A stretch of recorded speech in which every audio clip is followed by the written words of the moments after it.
अस्सलाम वालेकुम। सब कैसे हैं? अच्छा, मैंने विंडोज़ 10 और 11 की इंस्टॉलेशन की वीडियोस अपलोड की थी। विंडोज़ 10 किस तरह अपलोड करें, विंडोज़ 11 किस तरह अपलोड करें, लेकिन कल मुझे एक इशू आया। वो इशू ये था कि जो हमारे पास 11th जनरेशन है या 10th 9th जनरेशन है, उसकी किसी की बायोस चेंज है, तो जिसमें विंडोज़ हम लोग यूएफआई जो है ना, यूएफआई विंडोज़ बायोस वो इंस्टॉल नहीं होती उसके अंदर, उसमें आपको जो है ना इश्यूज़ आते हैं। उसका जो सॉल्यूशन है वो मैंने निकाला था, काफ़ी मैं खपा हूँ। उस पे 1-2 चीज़ें और भी हैं, बिट लॉकर भी लगा हुआ था उस पे। बहरहाल जो है ना, मैंने विंडोज़ करनी थी उसकी, और उसकी हार्ड ड्राइव भी शो नहीं हो रही थी। आप मज़े की बात ये देखें, विंडोज़ अगर रन हो रही थी, आगे भी हार्ड ड्राइव भी शो नहीं हो रही थी। तो उसको शो करवाने के लिए फिर जो है ना, मैंने पहले तो विंडोज़ का तरीक़ेकार आप ये देखें स्क्रीन पे। विंडोज़ आपने 11 सेलेक्ट की, ठीक है? 11 करें या 10 करें, 10 की अगली वीडियो 10 की आएगी, ठीक है? 11 आपने सेलेक्ट करनी सिंपली, क्योंकि उसके इसमें और कोई ऑप्शन नहीं है आपने छेड़नी, जीपीटी को ही रहने देना है ये, क्योंकि नॉन सीएसएम जो है ना फाइल, यूएफआई जो है, ठीक है? एक तो ये ऑप्शन है एमबीआर की, और एक ये है जीपीटी वाली। कुछ बायोस जो हैं वो जीपीटी यूएसबी वो करती हैं, एक्सेस करती हैं, अदरवाइज़ वो शो ही नहीं करती, वो बायोस को पिक ही नहीं करती, ठीक है? आपने पहले तो ये करना है, इसको स्टार्ट कर देना है। आप ये वाली आप ऑप्शन रखना चाहते हैं रखें, नहीं रखना चाहते हैं नहीं, कोई मसला नहीं है, क्योंकि ऑब्वियसली जो भी अपडेटेड वर्जन होगा उसमें रैम शैम तो होगी ना ज़्यादा, ठीक है? और वो रिक्वायरमेंट उसकी पूरी होगी विंडोज़ 11 के हिसाब से। अच्छा, जिस लैपटॉप में मैंने किया वो टच स्क्रीन भी था, विंडोज़ 11 फिट बैठती है उस पर। पहली बात ये चीज़ का आपने ख़ास ख्याल रखना है कि आपने विंडो डिफेंडर को बंद रखना है। विंडो डिफेंडर बंद नहीं होगा तो वही फाइल का इशू, कोई ना कोई फाइल उड़ा देगा यूएसबी से, वो बूट नहीं करेगी, फिर ये कुछ होता है। अच्छा, कुछ कंप्यूटर जैसे मेरा अपना पीसी है 1 गीगाबाइट का, तो वो जो है दोनों ऑप्शंस को पिक कर लेता है, जीपीटी को भी पिक कर लेता है, और यूएफआई जो दूसरी है एमबीआर उसको भी पिक कर लेता है। कुछ बायोस हैं जो कि नहीं पिक करती, मेरा 9th जनरेशन है, कर लेता है। 11 10th 11 जनरेशन में इशू है।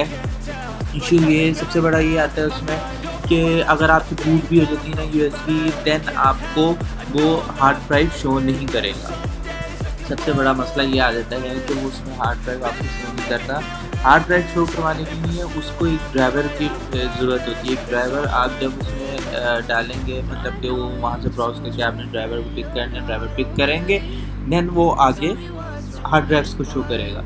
मेरे उसमें बिट लॉकर लगा हुआ था, बिट लॉकर का कोई और दूसरा हल नहीं है। अगर आप उसकी रिकवरी की खो चुके हैं, आप उसको भूल चुके हैं रिकवरी की को, तो उसके उसमें जो है विंडोज़ को अपना हार्ड ड्राइव को फॉर्मेट करने के अलावा और कोई हल नहीं है। अच्छा, जिसका मैंने किया उस भाई साहब ने कोई पार्टीशन भी नहीं बनाई हुई थी, सी ड्राइव थी ओनली, सी ड्राइव में उसका सारा डाटा था, डाटा नहीं बता सकता। बिट लॉकर का और कोई हल नहीं है, उसको हमें हार्ड ड्राइव को डिलीट करके ही नेक्स्ट स्टेप पे जाना पड़ेगा, और इसके अलावा हमारे पास कोई हल नहीं है उसका। बहरहाल जैसे तैसे करके मैंने पूरे 2 दिन लगाए उस पे लैपटॉप पे कि मैं किसी तरह उसका डाटा बचा लूँ, क्योंकि उसका डाटा बहुत इंपॉर्टेंट था। वो ग्राफिक डिज़ाइनिंग सीख रहा था, उसने सारा कुछ उसके अंदर रखा हुआ था, और उसका सारा डाटा लॉस हो गया। तो कहने की बात ये है कि विंडोज़ 11 और उसको 10 को तो मैंने करके आपको पहले बता दिया था कि ये एमबीआर करें, उसमें ये हो जाएगा, लेकिन मैं गलत था। कुछ स्टेप्स हैं, कुछ चीज़ें हैं जो कि हमें फ़ॉलो करना पड़ती हैं, ठीक है? तो अच्छा, मैंने एक्टिवेशन विंडोज़ के हवाले से भी जो है एक बात करनी थी।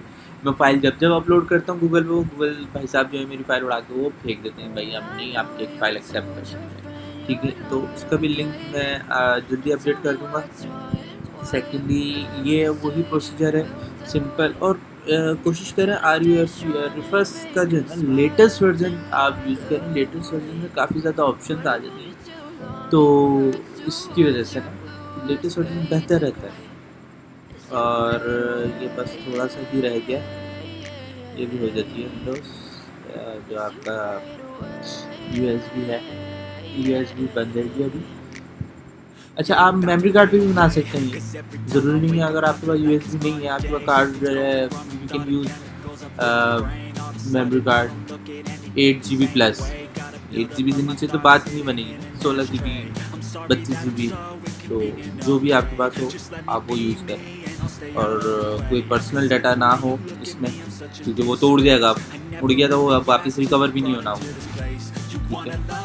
और ये है, ये आपका तैयार होगी USB।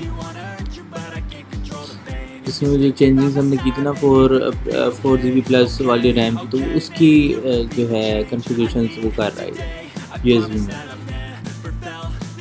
अच्छा, फिर मैं आपको 2 फाइल जो मैं आपको बता रहा हूँ ना, वो विंडोज़ 11 करते वक्त जो मैंने यूज़ की थी, वो दोनों फाइल्स आपको मैं इसमें ना लिंक डिस्क्रिप्शन में लिंक डाल दूँगा उसका। वो फाइल्स आप लोग डाउनलोड कर लीजिएगा और तरीक़ेकार में बता दूँगा किस तरह आपने उसको USB में फेंकना है, ठीक है। याद रहे, आपका एंटीवायरस बंद हो, कोई सा भी एंटीवायरस हो, विंडो डिफेंडर हो, या कोई भी आपने थर्ड पार्टी किया हुआ हो। थर्ड पार्टी तो वैसे मैं रिकमेंड नहीं करूँगा कभी कि आप थर्ड पार्टी करें, क्योंकि वो आपका डाटा ख़तरे में होता है, वो आपका हैक भी हो सकता है, ठीक है। ये जो 2 फाइल्स हैं तो मैं आपको डेस्कटॉप पे पेस्ट करता हूँ और उसको हम लोग सेंड करेंगे USB में। 2 फाइल विंडोज़ 10 और विंडोज़ 11 ये 2 फाइल हैं, ये एक ड्राइवर है, ये एक फाइल है। अच्छा, ये जो F से स्टार्ट हो रही है ना, इसको आपने एक्सट्रैक्ट करना है, एक्सट्रैक्ट हेयर करना है, ठीक है। और इसका जो नेम है ना, इसको रीनेम कर देना USB कैपिटल लेटर्स, ठीक है। ये आपको हेल्प करेगा बूट करने में। और इसको आपने राइट क्लिक करके सेंड टू USB कर देना है, जिसमें विंडोज़ आपकी हुई है। दूसरी फाइल जो है ये ड्राइवर है, इसको भी एक्सट्रैक्ट हेयर करना है, ड्राइवर्स आ गए और इसको भेज देना। अगर आपका एंटीवायरस ऑन होगा ना, ये फाइलें नहीं उड़ा देगा फौरन, तो फाइलें नहीं, फाइल उड़ा देगा, ठीक है। सिंपल ये तरीका है, आप इसको यूज़ करें और अपना जो है आप विंडोज़ ईज़िली कर सकते हैं। विंडोज़ आपको मैं दिखा नहीं सका मैंने किस तरह की है, क्योंकि मैं उस वक्त थोड़ा फंसा हुआ था, क्योंकि मुझे देना भी था लैपटॉप। That's all. मिलते हैं नेक्स्ट वीडियो में, तब तक के लिए अल्लाह हाफ़िज़। चैनल को सब्सक्राइब लाजमी कीजिएगा और बेल आइकन को प्रेस कर लीजिए। शुक्रिया।